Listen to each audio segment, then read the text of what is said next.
Maulan kaya luto tayo. Nakabili ako ng alimasag.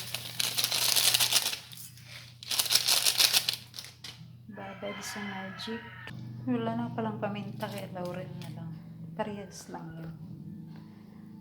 Sprite. Soda. Calamansi. Babad lang yan.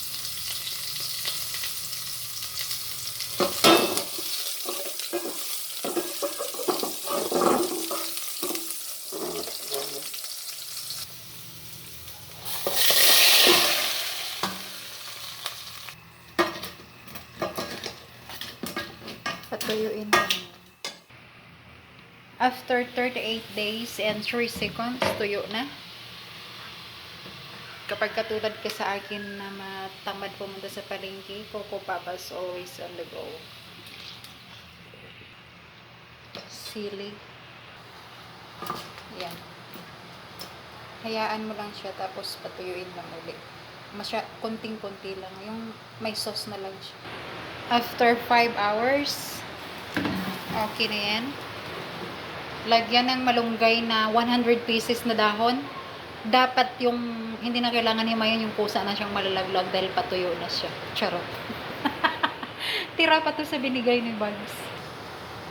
Ayan. Tapos hintayin mo lang siguro mga 24 hours again. Okay na yan. Charot. Charan. Kainan na. Like I've always told you, konti lang rice kasi mahal bigas. Charot. Ay, hindi ako nagbablog ha. It's just my way to have somebody to talk to. Kasi siyam ang kasama ko dito sa bahay. 10 kami lahat. Pero yung siyam, hindi ko nakikita. Minsan, nagpaparamdam sila. Kain, eh.